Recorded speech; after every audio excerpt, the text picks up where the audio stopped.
Drone ও ballistic ক্ষেপণাস্ত্র তৈরিতে মধ্য এশিয়ার দেশ ইরান এগিয়ে চলেছে দুর্বার গতিতে। যুক্তরাষ্ট্রের বারবার আরোপিত নিষেধাজ্ঞার তোয়াক্কা না করে সম্পূর্ণ দেশীয় প্রযুক্তি দিয়ে সামরিক সরঞ্জাম তৈরি করে চলেছে মধ্যপ্রাচ্যের সুপার পাওয়ার ইরান। ইরানের আর্মি এয়ার ডিফেন্স ফোর্সের প্রধান কমান্ডার জোর দিয়ে বলেছেন, দেশীয়ভাবে উৎপাদিত অস্ত্র এবং সামরিক সরঞ্জাম তৈরি করা এই বাহিনীর শীর্ষ অগ্রাধিকার। ইরানের আর্মি এয়ার ডিফেন্স ফোর্সের এই ক্ষেত্রে উল্লেখযোগ্য অগ্রগতি করেছে বলেও দাবি করেন তিনি। প্রবল পশ্চিমা নিষেধাজ্ঞার মুখে 4 দশকের জোরালো প্রচেষ্টার পর ইরান বিভিন্ন অস্ত্রের উন্নয়ন ও উৎপাদনে শীর্ষ দেশগুলোর একটি হয়ে উঠেছে। দেশটির ড্রোন এবং ক্ষেপণাস্ত্রের বিশাল এবং অত্যাধুনিক অস্ত্রাগার সারা বিশ্বের ক্রেতাদের দৃষ্টি আকর্ষণ করেছে।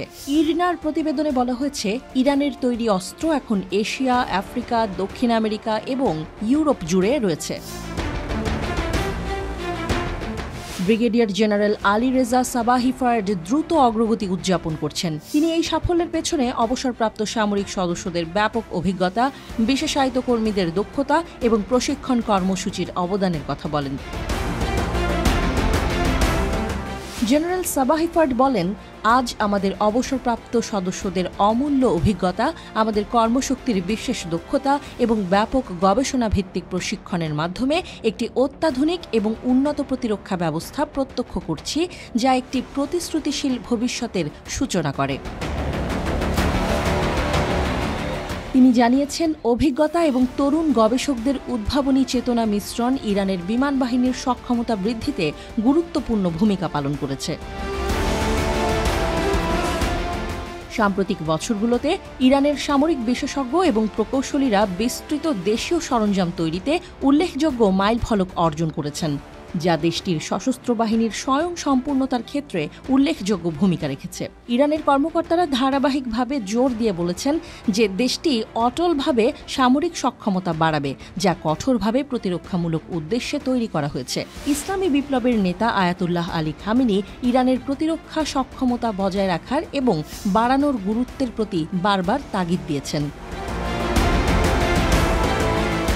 গত এপ্রিলের মাঝামাঝি ইসরায়েলে ইরানের প্রতিশোধমূলক আক্রমণ পশ্চিম এশিয়ার দেশটির সামরিক উৎপাদনে অগ্রগতির ইঙ্গিত দেয়। ইরনার প্রতিবেদনে বলা হয়েছে, ইরানি ড্রোন এবং অস্ত্রগুলো ইসরায়েলের 3 স্তর বিশিষ্ট প্রতিরক্ষা ঢালের মধ্য দিয়েও আঘাত হানতে সক্ষম হয়েছে। ইসরায়েলে ইরানের হামলার পর খামেনি বলেন, সশস্ত্র বাহিনী তাদের শক্তি এবং সক্ষমতার ভালো চিত্র এবং ইরানি জাতির একটি প্রশংসনীয় ভাবমূর্তি তুলে ধরেছে। তারা আন্তর্জাতিক পর্যায়ে ইরানি জাতির শক্তির উত্থান প্রমাণ করেছে। 1979 সালে আয়াতুল্লাহ খোমেনির নেতৃত্বে ইসলামী বিপ্লবের পর থেকেই আমেরিকার অবরোধের শিকার ইরান। তার উপর পারমাণবিক শক্তি সঞ্চারের দোহাই দিয়ে ইরানকে বিভিন্ন নিষেধাজ্ঞার মাধ্যমে কোণঠাসা করে রাখে যুক্তরাষ্ট্র ও পশ্চিমা বিশ্ব।